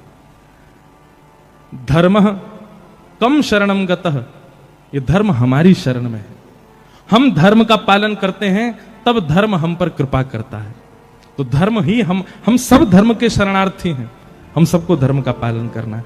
इन्हीं 6 प्रश्नों का अब विस्तार से उत्तर दिया जा रहा है, वही भागवत की कथा है। सूत जी महाराज यहां से कहना प्रारंभ करते हैं कि सवै पुंसाम परो धर्मो यतो भक्तिर अदोक्षजे अहैतुक्य प्रतिहता ययात्मा संप्रसेदति। सवै पुंसाम परो धर्मो यतो भक्तिर अदोक्षजे। बहुत ध्यानपूर्वक सुनिएगा। या तो बंधुओं जीवन में भक्ति आवे नहीं, और आवे तो कैसी आवे, बोले अहैतुकी भक्ति आवे। बहुत सावधानी से सुनिए सब लोग, इधर देखो। या तो भक्ति आनी नहीं चाहिए, और आवे तो कैसी आवे, अहैतुकी आवे। अहैतुकी किसे कहते हैं, चाहे कुछ हो जाए उस स्थिति से ना विच्छिन्न होने वाली भक्ति को अहैतुकी भक्ति कहते हैं। आप लोग ये बात तो भूले ही जाइए कि आपके जीवन में यदि भक्ति आएगी तो कोई कष्ट नहीं आएगा, संकट नहीं आएगा, बल्कि मैं तो ये बात कह दूं तो सामान्य स्थिति से ज्यादा आएगा। आप सामान्य जीवन जीते थे तो सामान्य जीवन में जितना कष्ट, जितना संकट आपके जीवन में था ना, उससे 1% ज्यादा आएगा भक्ति मार्ग में आने के बाद। और क्यों आएगा इसका भी प्रमाण है। सुनो, हम आप सब लोगों का जीवन प्रारब्ध पर निर्भर होता है। अपने पूर्व के कर्मों को ही हम सब भोग रहे होते हैं। अब ठाकुर जी ने हमारा जीवन जो है वो कैसे डिजाइन किया होता है कि कुछ कष्ट ये भोगेगा 15 वर्ष की उम्र में, फिर कुछ कष्ट ये भोगेगा 20 वर्ष की उम्र में, फिर कुछ कष्ट ये भोगेगा अपने विवाह के बाद 31 वर्ष की उम्र में, फिर कुछ कष्ट ये भोगेगा 40 वर्ष की उम्र में, फिर कुछ आएगा 45 वर्ष में, फिर कुछ आएगा 50 वर्ष में। ऐसे हमारे 80 वर्ष का मान लो जीवन था, तो 80 वर्ष में ठाकुर जी ने कुछ कुछ वर्षों को विभाजित कर दिया कि उन वर्षों में इसके जीवन में कष्ट आएगा। लेकिन कई बार ठाकुर जी क्या करते हैं, हमारे प्रारब्ध के कष्ट को एक जन्म में ही नहीं भुगवाते, फिर एक जन्म के बाद फिर एक और जन्म लेना पड़ता, फिर उसमें भोगने पड़ते हैं। अच्छा, फिर एक जन्म में हम आए तो थे पूर्व के प्रारब्धों को भोगने के लिए, पर इस जन्म में जो हमने कर दिया वो भी तो भोगना है। ध्यान से नहीं सुनोगे तो बाउंसर जाएगी सर के ऊपर से, इसलिए बहुत ध्यान से सुनना। मुझे एग्जाम्पल दे रहा हूं, मुझे जन्म मिला, मान लो मेरे जीवन के अमुक वर्ष भगवान ने दिए। उन अमुक वर्षों में मुझे अपने पुराना लेखा जोखा, जो मैंने कितने जन्मों में मैंने जो कुछ भी किया, वो मुझे इस जन्म में भोगना है। अब इस जन्म में मैं उनको तो भोग रहा था, पर इस जन्म के क्रियाकलाप मेरे अलग ही चल रहे थे। ठाकुर जी बोले पुराना मुड़े ही मार ले, हमें कैसे चले भैया। बोलो वृंदावन बिहारी लाल। सुनो, इसको यहीं धर जाओ, यहीं रख दो ऊपर ही। ये बंद होगा तो वो उठा लेंगे, तुम चालू रखना, ठीक है? ऐसे मत रखो यार, बहुत अजीब लगेगा। हाँ, यूं रख दो बस, ये चल रहा है। बोलो वृंदावन। आवाज आ रही है? नहीं, बढ़ा दियो भैया। आज स्वास्थ्य ठीक हुआ तो माइक खराब हो गया। क्या बता रहा था, मैं तो भूल ही गया। अरे बताओ, कोई तो बताओ। कहां था मैं? हाँ, प्रारब्ध। मान लीजिए कि मुझे अमुक वर्ष का जीवन मिला और उस अमुक वर्ष के जीवन में मुझे पूर्व का भोगना था, पर इस जन्म में मैंने अलग अपनी लिस्ट और बना ली। भगवान बोले पुराना तेरा खत्म नहीं हुआ, तेने नए और बना लिए। हम हिसाब बराबर करने के लिए आए हैं संसार में, पर हमारा इस जन्म का तो हिसाब अलग ही बही खाता खुल गया हमारा। पुराना तो खत्म ही नहीं हुआ, नया और खोल लिया हमने। इसके साथ बुरा कर दिया, उसके साथ अनीति कर दी, इसके संग ये कर दिया, उसके इसका लेखा जोखा तो अलग बन गया। अब उसको भोगने के लिए फिर जन्म लेना पड़ेगा। क्या होता है फिर? व्यक्ति जब भक्ति मार्ग को अपना लेता है तो भक्ति मार्ग में उसको क्या सिखाया जाता है? किसी के साथ गलत मत करो, किसी के साथ ऐसा मत करो, गलत खाओ पियो मत, शुद्ध विचारधारा करो। भक्ति मार्ग में वो क्या करता है? इस जन्म में जो जो कर रहा था उन सबको बंद कर देता है। अब इस जन्म का भई खाता बंद हो गया क्योंकि भक्ति मार्ग में आ गया। और जब भक्ति मार्ग में वो नाम जाप करने लग जाता है, वृंदावन जाने लग जाता है, कथा सुनने लग जाता है, खूब ठाकुर जी का प्रेमी होने लग जाता है, तो ठाकुर जी को भी उससे प्रेम हो जाता है। तब ठाकुर जी कहते हैं अब ये मेरा प्रेमी हो गया, अब क्या करें? इसका बही खाता पुराना और इस जन्म का जितना भी है सब इससे अभी भुगवा लो। फिर ठाकुर जी एक के बाद एक, एक के बाद एक, एक के बाद एक भेजते हैं। बोले इसको भी भोग ले, इसको भी भोग ले, सबसे निवृत्त हो, सबको अभी खत्म कर ले, ताकि तुम्हें दोबारा उसको भोगने के लिए आना ना पड़े। इसलिए कई बार भक्ति मार्ग में सामान्य मार्ग से ज्यादा कष्ट आ जाता है। उसको आप कष्ट रूप में मत लीजिए। और यह बात भी आप ध्यानपूर्वक सुनिएगा कि भक्ति मार्ग में आने के बाद भी यदि आपके प्रारब्ध भुग नहीं रहे हैं, कोई किसी प्रकार का मानसिक, किसी प्रकार का तन का, मन का, धन का कोई कष्ट जीवन में नहीं आ रहा, तो इसका मतलब यह है कि अभी बही खाता ठाकुर जी पूर्ण करवा नहीं रहे हैं। उसको करवाएं तो तुरंत कर लो, भोग लो, उसको खत्म करो। लेकिन जीवन में आने वाली किसी भी प्रकार की स्थिति से व्यक्ति जब भक्ति मार्ग का त्याग कर देता, ओ हो भगवान ने मेरे साथ ऐसा किया, भगवान कुछ नहीं होते, सब ये सब इन लोगों ने बना रखा है, ये सब ऐसे हैं, और नास्तिकता को अपना लेता है व्यक्ति, अपने जीवन से छोड़ देता है भक्ति मार्ग को। ऐसे व्यक्ति का पतन हो जाता है। फिर तो भक्ति कैसी होनी चाहिए? अहेतुकी भक्ति होनी चाहिए। जीवन में चाहे जैसी स्थिति आ जाए, आप ठाकुर जी का त्याग मत करो। मैं कथाओं में सुनाया करता हूं कि हमारे अष्ट सखाओं में एक सखा हुए कुंभनदास। कुंभनदास जी के एक पुत्र की मृत्यु हो गई और उस पुत्र की मृत्यु की बात सुनकर के कुंभनदास जी मूर्छित हो गए। दुनिया के लोग बात बनाने लगे, बोले अपने आप को भगत कहते थे, बताओ इतना भी नहीं सुन पाए कि पुत्र की मृत्यु पर बेहोश हो गए। गुसाई जी को जब ये बात पता चली तो गुसाई जी बोले वो पुत्र की मृत्यु सुन के बेहोश नहीं हुआ है। बोले तो फिर कैसे बेहोश हुए? तो जाके उनसे कहा, बोले कि मुझे पता है तुम बेहोश पुत्र की मृत्यु की भाव से नहीं हुए, तुम इसलिए बेहोश हो गए हो कि भाई अब सूतक लग गए, मंदिर कैसे जाऊंगा मैं। चिंता मत करो, हम मंदिर की एक खिड़की खोल देंगे और वहां से तुमको सूतक में भी दर्शन हो जाया करेगा ठाकुर जी का। ये बात सुनते ही उनकी मूर्छा टूट गई, वो तो उठ के खड़े हो गए और कहने लगे हाँ हाँ सब क्रियाकलाप करो, पुत्र का जो करना है। उनको पुत्र विरह था ही नहीं, उनको विरह इस बात का था कि ठाकुर जी से दूरी हो जाएगी। तो भैया भक्ति मार्ग यदि जीवन में आया है तो याद रहे परिस्थिति कैसी भी आ जाए, कितनी बुरी से बुरी भी आ जाए, आप भक्ति मार्ग का त्याग मत करना। यह दृढ़ता अपने चित्त में धारण करो, यह विश्वास अपने चित्त में धारण करो और चल पड़ो उस मार्ग पर, स्थिति कैसी भी आ जाए। तो भक्ति का स्वरूप कैसा होना चाहिए? आपके हिसाब से नहीं, ठाकुर जी के हिसाब से। घर का प्राणी कहा ना माने, मन मन खुशी मनाऊं। एक बार मैं कनाडा में था तो एक पंजाबी माताजी मिली मुझे। माताजी तो नहीं थी होंगी 31-35 साल के बीच के। उन्होंने मुझसे क्या प्रश्न किया, बोले महाराज जी मैंने 16 सोमवार किए। मैंने कहा अच्छा, पति मिल गया, विदेश आ गई। मैंने कहा फिर? वो तो पीता है खाता है, सब उल्टे सीधे काम करता है, ऐसा सोमवार तो नहीं करना था मुझे। 16 सोमवार किए फिर भी ठाकुर जी ने ऐसा पति क्यों दिया? मैंने कहा बहन सुनो एक बात, यदि अनुकूल पति मिला होता ना तो आप कथा में नहीं आती आज। अनुकूल पति नहीं मिला, देखो अनुकूल पति मिलेगा तो दोनों कथा में आओगे और प्रतिकूल पति मिलेगा तो एक ही कथा में आएगा, दोनों नहीं आएंगे। मैंने कहा आपने 16 सोमवार किए फिर भी प्रतिकूल पति मिला, इसका मतलब क्या है? ठाकुर जी ने कहा भाई जो थोड़ा बहुत मोह तुम्हारे बंधन का कारण है वो पति में होगा, वो मोह भी तुम्हारा नष्ट हो जाए, इसलिए प्रतिकूल। भैया ये व्रत नियम साधन करने से आपके मन चाहिए स्थिति आपको नहीं मिल सकती। ये व्रत साधन नियम ये जितने भी हम सब लोग करते हैं ना, इनके पीछे कोई विधान या कोई भाव वैसा मत रखा करो कि आप जैसा सोच रहे हो वैसा मिलेगा ही, प्रारब्ध में जो है वो मिलेगा। और कई बार अनुकूल स्थिति मिलना ये प्रतिकूल से ज्यादा घातक होती है। अनुकूल स्थिति बार बार मिले ये प्रयास मत करो, जैसा आप चाहते हो वैसे बच्चे हो जाएं, जैसा आप चाहते हो वैसा पति हो जाए, जैसे आप चाहते हो वैसी पत्नी हो जाए, जैसा आप चाहते हो वैसा पूरा सब संसार आपके लिए नहीं हो सकता। प्रतिकूलता ही हमको आगे बढ़ा रही है। अब सब अनुकूल हो जाए तो आप आलसी हो जाओगे, सब अनुकूल हो जाए तो आप कुछ नहीं करोगे, हाथ पे हाथ धर के बैठे रहोगे। इसलिए प्रतिकूलताएं जीवन में जितनी ज्यादा होंगी आप उतने आगे भगोगे। एसी का आविष्कार किस लिए हुआ? क्योंकि गर्मी ज्यादा हो गई।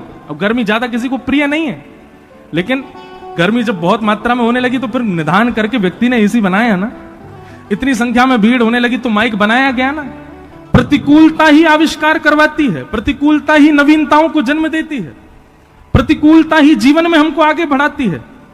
इसलिए कई बार प्रतिकूलता जीवन में होना उसको भगवान का आप आशीर्वाद माना कीजिए। हमारी कथा की फिलॉसफियां कई जगह से आपको अलग ही मिलेंगी, लेकिन यह बात वास्तविक है, ये कोई अनर्गल बातें नहीं है। मीराबाई सोच रही हैं कि यदि मेरी ननद और यदि मेरे देवर मेरे सहायक होते तो शायद मैं कभी वृंदावन नहीं जा पाती। ये दोनों मेरे विपक्षी थे, इसीलिए मैं वृंदावन गई, इसीलिए मुझे वृंदावन मिला।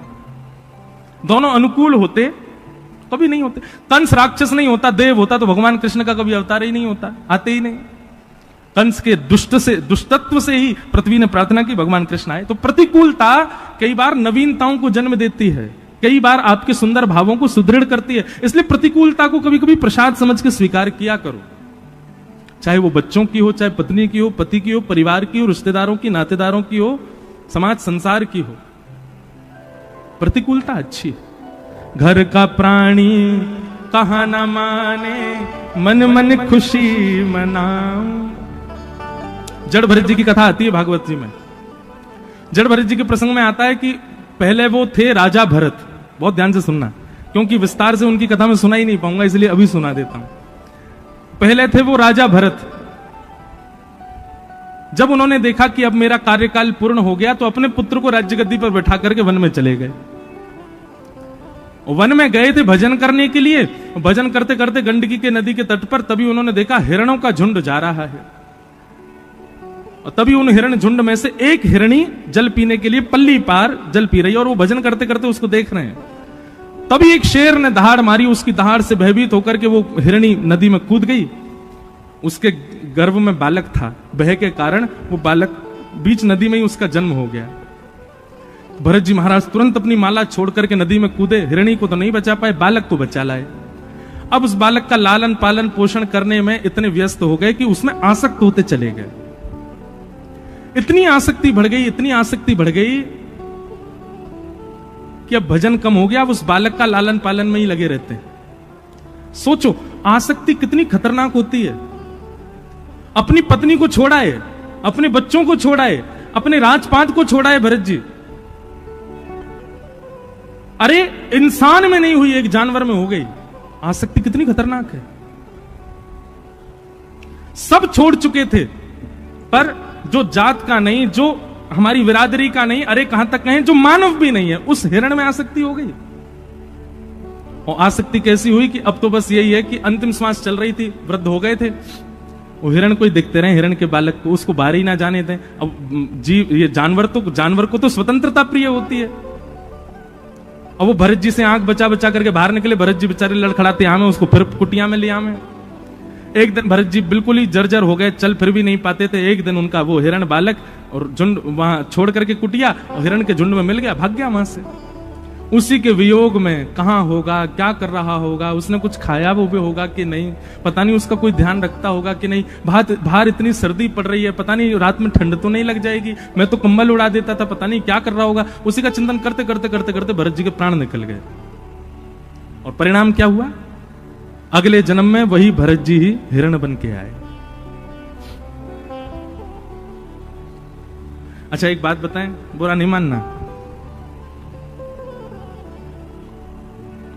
आजकल एक ट्रेंड चला है, विदेश से आया है भारत में, अपने बच्चे इतने अच्छे नहीं लगते माता पिता को, वो घर में पेट पाल रखा वो ज्यादा प्रिय है। एक मैं प्रसंग पढ़ रहा था कहीं पर, मुझे अच्छे से स्मृति में तो नहीं पर याद आ जाए शायद बोलते बोलते, कि एक व्यक्ति मरणासन अवस्था में था, मरने वाला था, तो मरते मरते उसने जीवन भर खूब भजन किया था। तो नारद जी महाराज ने जब उसकी मरणावस्था को देखा तो भगवान से कहा, भगवान इसको वैकुंठ बुला लीजिए। भगवान बोले मैंने तो द्वार खोल रखे हैं, तुम में सामर्थ हो तो इसको लाके दिखा दो। तो नारद जी गए, उससे जाकर के कहने लगे, हे भाई चल तेरे लिए वैकुंठ के द्वार खुलवा दिए मैंने, अब तो तेरा शरीर पूरा हो गया, चल मेरे साथ वैकुंठ। तो नहीं नहीं नहीं मैं नहीं जाऊंगा। क्यों नहीं जाएगा? बोले मैंने इतना बड़ा घर बनाया, बच्चों को योग्य बनाया, पर ये बच्चे अभी भी थोड़े बुद्धि से कमजोर हैं, इसलिए इनका थोड़ा मुनाफा करवाऊंगा, मैं इनके पास ही रहूंगा। बोले कैसे रहेगा, तेरे प्राण तो निकलने वाले हैं। तो व्यक्ति बोला वो भैंस बन रही है ना, बोले हाँ मैं उसका चिंतन करते हुए मरूंगा, उसका पड्डा बन के आऊंगा। तो उससे क्या होगा? बोले उससे ये होगा कि भैंस का दूध बनेगा, तो ये बाहर से दूध इतना महंगा खरीद के लाते हैं, कम से कम घर में ही दूध आ जाएगा, थोड़ा तो मुनाफा होगा। नारद जी बोले वाह भले आदमी, तेरे जैसा नहीं देखा मैंने किसी को। अब पड्डा बन के आ गया भैंस का बालक, भैंस के दूध हो गया खूब, बालक सब दूध निकाल निकाल करके घर में पीने लगे। अब वो पड्डा बड़ा मुस्कुरावे, बहुत अच्छा है, इनका पैसा तो बचा रहा हूं मैंने जन्म लिया भैंस का बालक बनके, मेरे बालक को खर्च तो नहीं करना पड़ रहा। नारद जी को उस पर दया आ गई, बोले बता अपने परिवार के लिए बता, भैंस का बालक बन के आ गया। जब वो भैंस के बालक से अब अपने अंतिम समय में आने लगा, नारद जी बोले अब तो तेरा काम पूरा हो गया, तेने दूध के पैसा बचवा दिए बालकों के, अब तो चल दे मेरे साथ। बोले नहीं नहीं अभी नहीं जाऊंगा मैं। क्यों? बोले बालक जो है ये बड़े जो है रात में तान दुपट्टा गहरी नींद में सोते हैं, इनका घर चौपट्टा सा खुला रहता है, मुझे बड़ी चिंता होती कहीं कोई चोर चकारे घुस गए तो। बोले अब क्या सोच रहा? बोले अब मैं कुत्ते का स्मरण करूंगा, अगले जन्म में कुत्ता बन के वफादारी करूंगा, इनके घर के बाहर ही घूमता रहूंगा। नारद जी बोले वाह भले आदमी, कुत्ता बन गया। अब वो भारी रहता है, कभी उसमें घर के बालक की डंडा वंडा मार देते हैं, तो नारद जी कहते हैं तेरे को मारते हैं, तेरे को कोई बात नहीं है, तो मेरे बालक ही, मेरे बालकों के बालक हैं, मैंने 2 पीढ़ी तो संभाल ली, मैं संभाल के जाऊंगा इनको। वफादारी करने लगा महाराज, चोर भी आ जाए तो उस पर भौंकता रात में। नारद जी महाराज बोले भैया बहुत लोग देखे, तेरे जैसा नहीं देखा।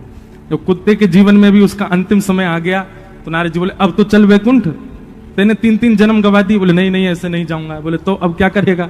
बोले अब सर्प बन के आऊंगा। क्यों?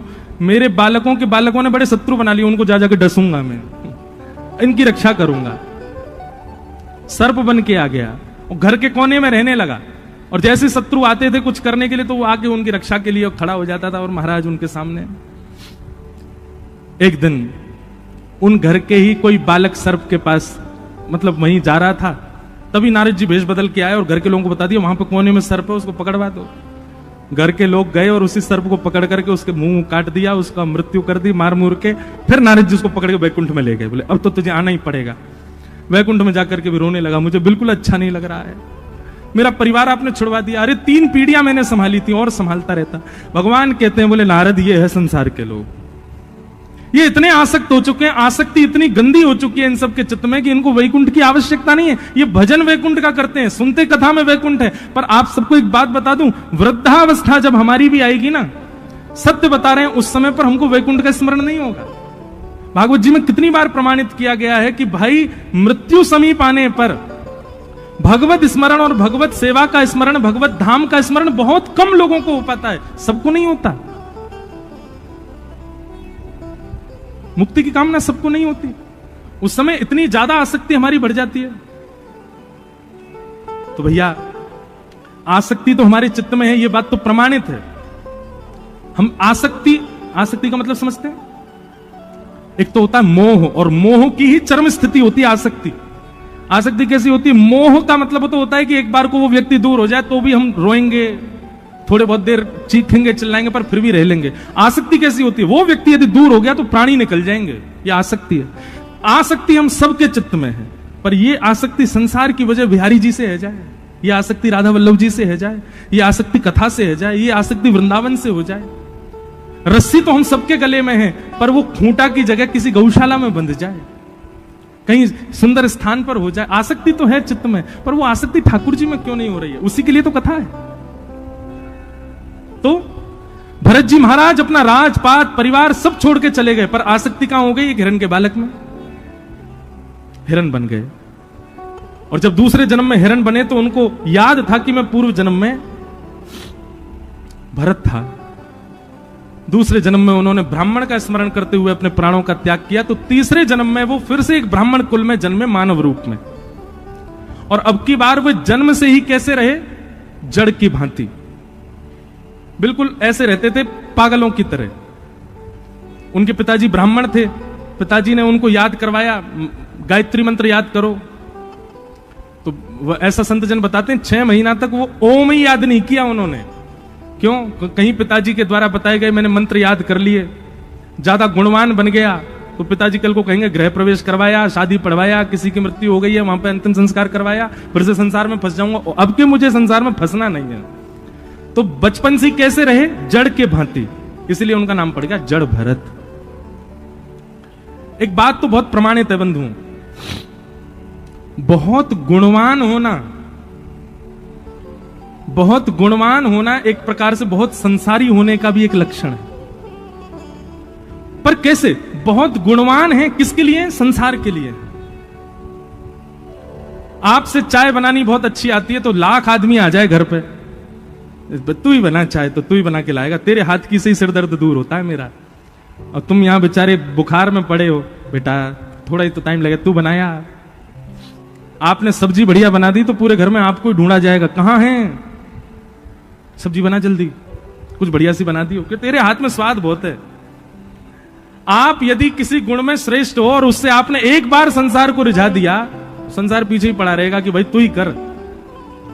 लेकिन हमारे संत जन कहते हैं कि जब गुण से संसार रीझ करके बार बार आपको पकड़ता है, उसी गुण से कभी ठाकुर जी रीझ गए तो भी बार बार आपको ही पकड़ेंगे।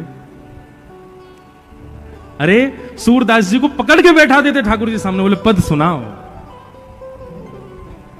हितरवंश महाप्रभु को ठाकुर जी कह करके बोलते थे, मुझे पद सुनाओ, मुझे सुनना है आपसे। हमसे क्यों नहीं कहते? क्योंकि हमने अपने गुण का प्रयोग संसार को रिझाने में लगा रखा है। एक बार प्रयास करके देखो ठाकुर जी की सेवा में, और बस उस सेवा में यह भाव रहे कि और कोई वाहवाही करे ही ना, बस यही वाह करें। गोविंद स्वामी जी के प्रसंग में आता है कि एक बार राग भैरव गा रहे थे सुबह सुबह, तभी किसी बादशाह ने आकर, कुम्मन दास जी के चरित्र में आता है कि एक बार राग भैरव गा रहे थे तो किसी बादशाह ने पीछे से सुन लिया और सुन करके कहा वाह वाह वाह वाह वाह वाह। कुम्मन दास जी बोले कौन वाह वाह कर रहा है? तो बोले एक महाराज बादशाह वाह वाह कर रहा है। कुम्मन दास जी ने उसी समय अपने राग मालिका ग्रंथ में, जो उनकी राग मालाओं की जो किताब थी, उसमें से भैरव राग का पन्ना फाड़ा और उसके टुकड़े करके उसको कुंड में फेंक दिया। बोले आज के बाद इस राग को कभी नहीं गाऊंगा। क्यों?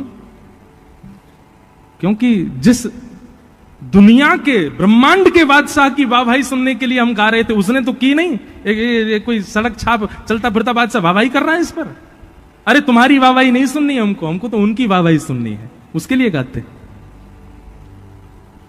परंतु राजा को इतना मोह हो गया कुम्मन दास जी के स्वर से, राजा ने तो अब तो दिन रात उसके मन में वही चलता रहे, क्या स्वर था, क्या आलाप था, क्या राग, जबकि उसके सामने पन्ना फाड़ा फिर भी राजा का मोह हो गया उस राग में।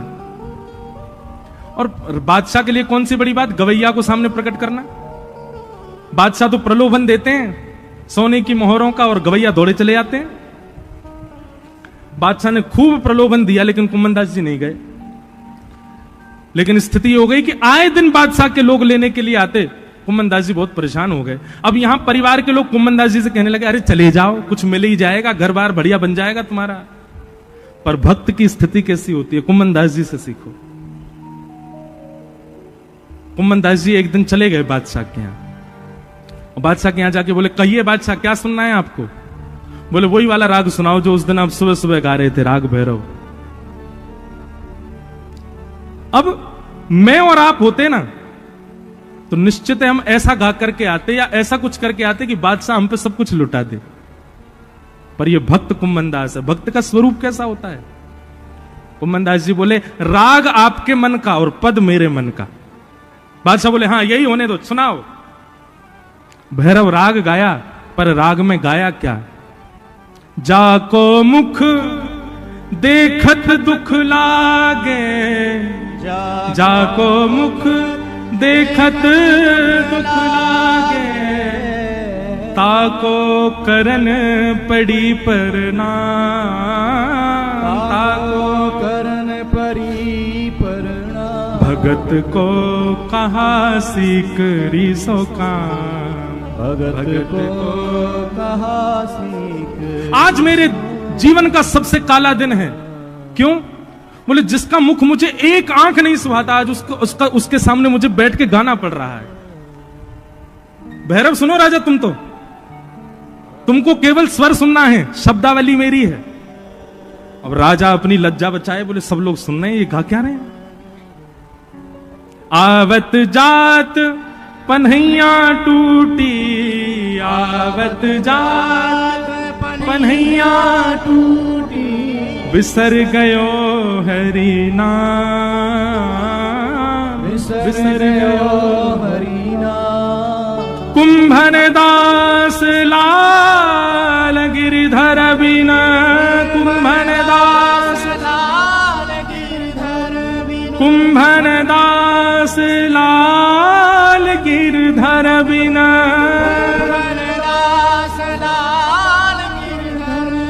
और न दूजो काम, और न दूजो काम।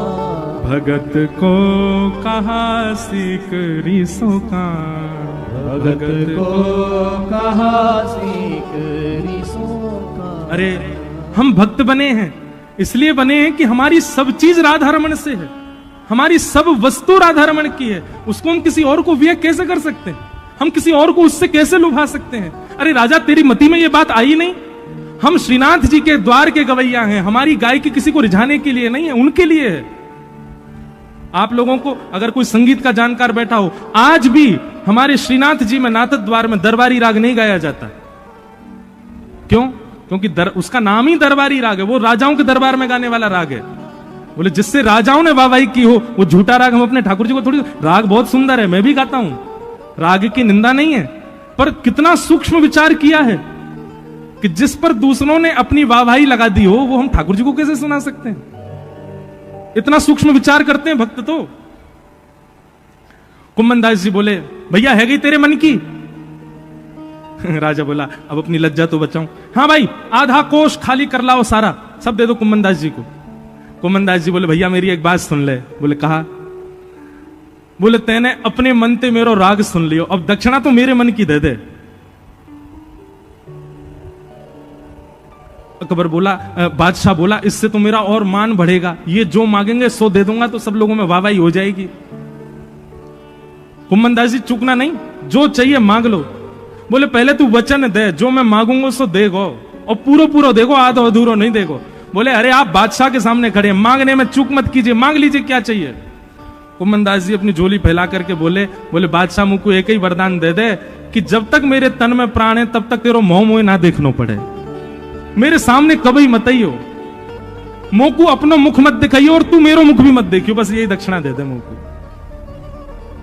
मुकू तो कभी देखनो ना पड़े, ब्रजभाषा समझ में आवे ना, मोह तो कभी देखनो ना पड़े, ऐसा वरदान दे। हम मांग सकते हैं कभी?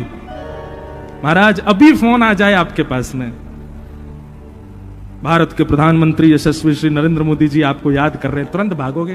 कथा तो होती रहती है, क्या करना है भैया? कई बार ना भक्ति मार्ग में भक्ति की परीक्षा लेने के लिए ठाकुर जी उसको उपलब्धियां दिखाते हैं कि ये मेरे मार्ग का त्याग करके उपलब्धि स्वीकार करना चाहता है कि नहीं। और जब आप उपलब्धि के आसक्ति में चले जाते हो, उस उपलब्धि के पास चले जाते हो, ठाकुर जी आपको मतलब समझ लो ठोक बजा के देख रहे थे, कच्चा है कि पक्का। ठाकुर जी समझ जाते हैं कच्चा ही था, मैंने प्रलोभन दिया, इसने तुरंत लपक लिया। लेकिन भक्ति मार्ग में आने के बाद संसार के प्रलोभनों को भी आप ठुकरा दो, तब निकल के आती हैं भक्तिमती मीराबाई, जो राजकीय वस्त्रों का त्याग करती हैं, राजा के पूरी वेशभूषा का त्याग कर देती हैं, तब निकल करके आते हैं गोस्वामी सूरदास जी। जिन सूरदास जी पर बहाना था, वे चाहते तो ठाकुर जी से कह सकते कि मैं कैसे भक्ति करूं, नेत्र ही नहीं दिया आपने।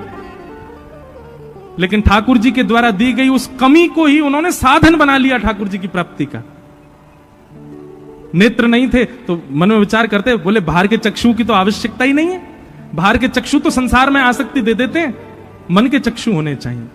और मन के चक्षु से ही ठाकुर जी का दर्शन करते थे। गोस्वामी तुलसीदास अपनी विद्वत्ता, अपनी कवित्व शैली से दुनिया को रिझाने के लिए कुछ भी लिख सकते थे, लेकिन मानस जी की रचना की, और मानस जी की रचना में स्पष्ट लिख दिया, संसार के लोगों ध्यान पूर्वक सुनो, तुमको रिझाने के लिए मैंने नहीं लिखी है मानस। स्वांतः सुखाए तुलसी रघुनाथ गाथा, मैंने अपने आप को सुख देने के लिए मानस जी को लिखा है। मैं अपने चित्त को राम जी का दास बनाना चाहता हूं, इसलिए मैंने मानस लिखी है। नाम ही है मानस, जो मन से प्रकट है और मन के लिए है, वही मानस। भैया, जिसने त्याग नहीं किया ना भक्ति मार्ग में, वो काय बात को भक्त। जो सोचता है मैं सबके संग रहते हुए, सबको समेटते हुए, जैसे मैं पहला था वैसे ही व्यवस्थित रहते हुए मैं भक्ति मार्ग में आ जाऊं, कभी नहीं आ पाएगा। त्याग तो उसको करना पड़ेगा, अपने सुख का, अपनी समृद्धि का, अपने संबंधों का, अपने ऐशो आरामों का, अपने स्वरूप का त्याग तो उसको करना पड़ेगा। त्याग किए बिना भक्ति मार्ग में नहीं आ पाओगे आप। और आ भी गए ना तो आपकी भक्ति कहीं ना कहीं आपसे अपराध बनवाती रहेगी, इसलिए त्याग बहुत जरूरी है। पर भक्ति हो कैसी? भक्ति हो कैसी? अहित की भक्ति। आज दृढ़ विश्वास कर लीजिए, दृढ़ संकल्पित हो जाइए, चाहे कुछ हो जाए जीवन में, चाहे कुछ हो जाए परिवार में, चाहे कुछ हो जाए मेरे साथ में, आपकी भक्ति कभी आपकी विच्छिन्न नहीं होनी चाहिए। महाराष्ट्र के एक भक्त हुए गौरवा काका, क्या नाम था? गौरवा काका। इतनी मधुर कथा उनकी। वो क्या करते थे पता? मटका बनाते थे और पैर से मट्टी गूंदते थे।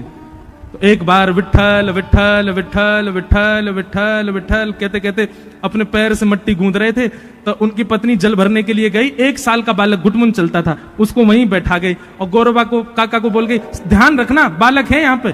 बोला हाँ ठीक है। विठल विठल विठल कीर्तन करते करते वो बालक चलता चलता मट्टी में से आवाज आ रही थी तो मट्टी की तरफ चला गया और अचानक से गौरव काका के पैर के नीचे आ गया। गौरव काका को पता नहीं चला, वो तो इतने उन्मत्त होकर के भजन कर रहे थे कि उनका बालक पैर के नीचे आ गया, वहीं उसके प्राण निकल गए। और विठल विठल विठल कीर्तन कर रहे थे। पत्नी लौट करके आई तो देखा बालक है ही नहीं। पूरा घर ढूंढ लिया, नहीं मिला बालक। गौरव काका कीर्तन कर रहे थे, जैसे ही नीचे देखा तो रक्त निकल रहा था वहां पर। धक्का देकर के दूर पटक दिया गौरव काका को, मट्टी हटा के देखा तो बालक मर चुका था।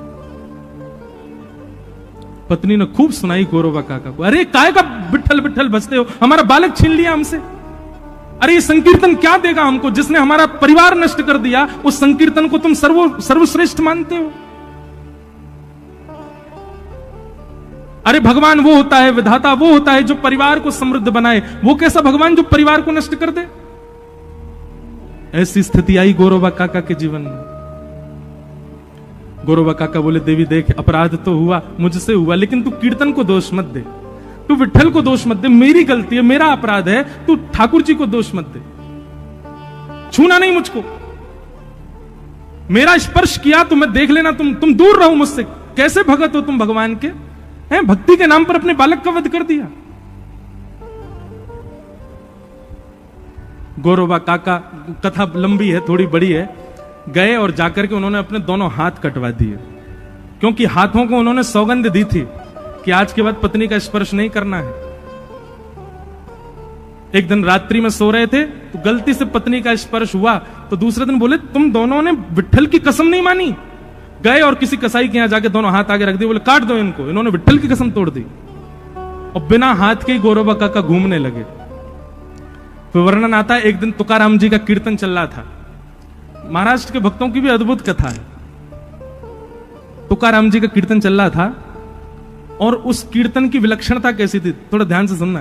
कि तुकाराम जी कीर्तन कर रहे थे तो कीर्तन सुनते सुनते मंदिर में बैठे भगवान श्री पंडरीनाथ विठल भगवान, रुक्मणी ऐसे खड़े हैं वहां पर, ठाकुर जी रुक्मणी जी से बोले रुक्मणी जी मेरा बहुत मन कर रहा है कीर्तन में जाने का। देखो तुकाराम जी कितने भाव से कीर्तन कर रहे हैं, मेरा मन हो रहा है मैं भी चला जाऊं वहां पे। तो रुक्मणी मैया बोली आप चले जाओगे, हजारों लाखों लोग बैठ के जो कीर्तन कर रहे हैं वो सब कीर्तन छोड़ के सब आपको देखने लग जाएंगे, कीर्तन में विघ्न डालोगे आप जाके। भगवान बोले मैं विघ्न नहीं डालूंगा, मैं रूप बदल के चला जाऊंगा, मैं छुप के चला जाऊंगा, मैं पीछे जाके खड़ा रहूंगा, पर मुझे जाने दो, मुझे बहुत मन कर रहा है जाने का। तो रुक्मणी जी ने आज्ञा की जाओ। तो ठाकुर जी कीर्तन में चले गए, प्रत्यक्ष ठाकुर जी आ गए कीर्तन में, और पीछे खड़े होकर के और कमर पे हाथ धर के झूम झूम करके कीर्तन सुन रहे हैं श्री पंडरीनाथ भगवान। कीर्तन सुनते सुनते ऐसा भाव आया, पंडरीनाथ भगवान को भूल गए कि मुझे छुपना है। नाचते नाचते नाचते पूरी जनता के बीच में ही आ गए और घूम घूम करके श्री तुकाराम जी के कीर्तन में नाचने लगे। अरे वहां भक्तों की चरित्र में तो इतना तक लिखा है कि नाचते नाचते नाचते ठाकुर जी को पटका गिर गए, पीतांबरी उतरने लगी, ठाकुर जी अपने वस्त्र ढीले हो करके ठाकुर जी के वस्त्र गिरने लगे। तुकाराम जी कीर्तन, ऐसा नृत्य कौन करता होगा जैसा ठाकुर जी अपने कीर्तन में कर रहे। और उस दृश्य को जितने लोग देख रहे थे सबके नेत्र सजल। अब करताल तो बज रही थी लेकिन ठाकुर जी का नृत्य देख करके ये उन्माद ताल बजाई सबने, ठाकुर जी का नृत्य हो रहा था। उस समय गौरवा काका, आज तक कभी उनको लज्जा नहीं हुई कि मेरे हाथ नहीं है, पर अपने इतने इतने हाथों को ही हिला हिला करके आज रो रहे थे कि मेरे भी हाथ होते, ठाकुर जी के नृत्य में मैं भी ताल बजाता। नाचते नाचते नाचते पंडरीनाथ भगवान ने नेत्र खोले और गौरवा काका को ही देखा। बोले इसकी बड़ी इच्छा मेरे नृत्य में ताल बजाने की। तुरंत गौरवा काका की भुजा निकल आई और गौरवा काका भी ताल बजाने लगे, पंडरीनाथ भगवान के साथ नृत्य करने लगे, आनंद करने लगे। महाराष्ट्र के भक्तों के आप चरित्र सुनोगे ना, आपके नेत्रों से आंसू नहीं रुकेंगे, ऐसे ऐसे भक्त हो। श्री गुरु नानक देव जी का भी श्री नामदेव जी से बहुत प्रेम था। नांदेड़ महाराष्ट्र में तो बहुत बड़ा स्थान भी है हमारे सिख समाज का। मेरी कथा है 2026 दिसंबर में। महाराष्ट्र के भक्त अद्भुत हुए। तो कैसी भी स्थिति आ जाए, गौरवा काका जैसी तो नहीं आएगी, लेकिन फिर भी गौरवा काका ने ठाकुर जी के कीर्तन को, ठाकुर जी के नाम को श्रेष्ठ माना। ऐसे ठाकुर जी के नाम को बार, तो इसको कहते हैं अहैतुकी भक्ति। ऐसी अहैतुकी भक्ति का आप सब लोग आश्रय लीजिए।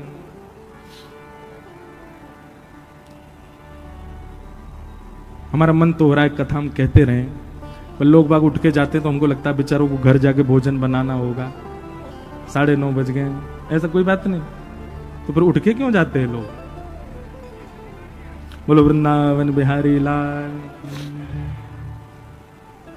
तो अहेतुकी भक्ति, या तो भक्ति मार्ग में आइए नहीं, और यदि आप भक्ति मार्ग में आ गए हैं तो गांठ बांध लीजिएगा, चाहे जो हो जाए आपके साथ, आपके निज साथ भगवान कभी कुछ नहीं करेंगे, कभी कुछ नहीं होगा, सब आपके प्रारब्ध से होगा।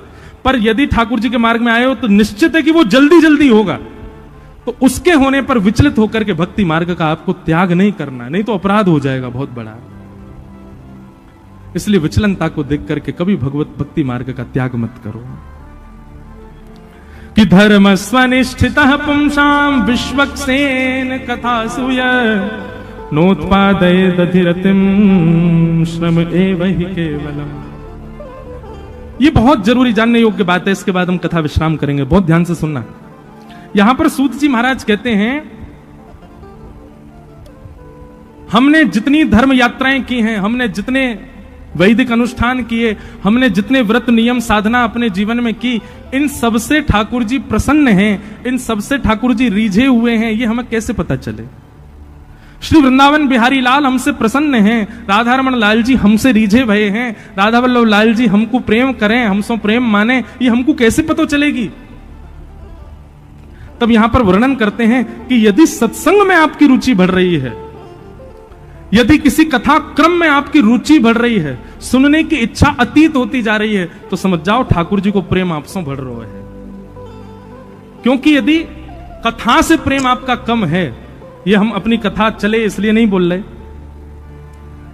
अरे भैया जलंधर में किसी की भी कथा हो, कभी भी याद रखना, किसी की भी कथा हो, चाहे वो बहुत ऊंचे वक्ता हो, चाहे वो बिल्कुल छोटे से वक्ता हो, आपको प्रयास करना चाहिए 7 दिना में, वैसे तो प्रयास करो 7 दिन हाजिरी हो, और बहुत व्यस्त हो तो 1 दिन तो जाना ही है आपको, ये निश्चित कर लीजिए। जालंधर की कोई कथा आपसे छूट जाए, एक कथा यहां हुई और उसमें आप नहीं जा पाए, तो उसका प्रायश्चित कीजिए वृंदावन जाकर के, 4 दिन तक दंड दीजिए स्वयं को, क्षमा मांगिए सब वैष्णवों से। हमारे जालंधर में बताओ कथा करने के लिए महापुरुष आए, हम कथा में ही नहीं जा पाए। ये ज्यादा कट्टरपंथी मत बनिए कि उन्हीं की में जाना है, उनकी सुननी है, उनका भाव नहीं, जो कथा कहने आते हैं सबकी कथाओं में जाइए। ये चैतन्य महाप्रभु का नियम था। महाप्रभु श्री चैतन्य महाप्रभु राह चलते और अपने चार सेवकों को आगे छोड़ देते, तुम आगे आगे चलो। बोल क्या गांव पढ़ेंगे, शहर पढ़ेंगे, वहां ढूंढना जा करके पूछना कोई कथा तो नहीं चल रही, अगर कहीं कथा चल रही हो हमको सूचना देना, हम जाएंगे, चाहे किसी की हो। अरे महाप्रभु श्री कृष्ण चैतन्य साक्षात कथा में जाते थे और पीछे जाके बैठ जाते और भाव विभोर होकर दोनों भुजा उठा करके हाँ कृष्ण हाँ कृष्ण हाँ कृष्ण कहते कहते रुदन करते रहते, कभी किसी कथा का त्याग नहीं किया। ये भक्ति में भी प्रतिस्पर्धा जो लोगों में आ रही है, ये भी गलत है, नहीं होना चाहिए ऐसा। अगर भक्ति में, कथा में, गुरुजनों में, संत जनों में, वैष्णवों में ये बात आती है नहीं ये अच्छे हैं, ये अच्छे नहीं है, इनके में जाना है, इनके में नहीं जाना, इनकी सुननी है, इनकी नहीं सुननी है, माला छोड़ दीजिए आप अपनी, मत कीजिए भजन। आप संत जनों में ही दोष दृष्टि रख रहे हो, आप भगवत वैष्णवों में ही दोष दृष्टि रख रहे हो। अब लोग ये कहेंगे कि वो लोग उनको रखने दो, आप अपने आप को संभालो ना, आप स्वयं को सुदृढ़ करके चलो। इसलिए आज ही नियम बना लीजिए, जालंधर में अपने रेंज के अंदर कहीं भी कथा हो, किसी की भी हो, कैसी भी कथा हो, आपको जाना है। चाहे आप एक प्रणाम करने के लिए जाओ, बहुत व्यस्त हो, घर में विवाह शादी हो रहा है, कुछ भी हो, तब भी जाओ। क्योंकि कथा में जो आपकी रुचि बढ़ती है ना, उसी से ही पैरामीटर पता चलता है कि ठाकुर जी की आपसे कितनी रुचि है। और ये बात हम नहीं कह रहे, सूत जी कह रहे हैं, धर्मस्वनिष्ठितः पुंसाम विश्वक्सेन कथासु यः नोत्पादये दधिरतिम श्रम एवहि केवलम। यदि कथा में आपकी रति नहीं है तो आपके द्वारा किए गए धर्म अनुष्ठान व्रत नियम केवल और केवल फालतू की मेहनत है, ठाकुर जी आपसे प्रसन्न नहीं है। लेकिन आप व्रत नहीं कर पाते, अनुष्ठान नहीं कर पाते, कथा कहीं भी हो आप तुरंत पहुंच जाते हो, सबसे आगे जाके बैठते हो या सबसे पीछे कहीं भी बैठ जाते हो, कथा जरूर सुनते हो, चाहे कैसी भी कथा हो, आप निश्चित उसमें जाकर के भाव श्रवण करते हो, तो निश्चित है कि ठाकुर जी प्रसन्न है आपसे, ठाकुर जी की प्रसन्नता इस प्रकार की ठाकुर जी आपको आपके संग लीला करते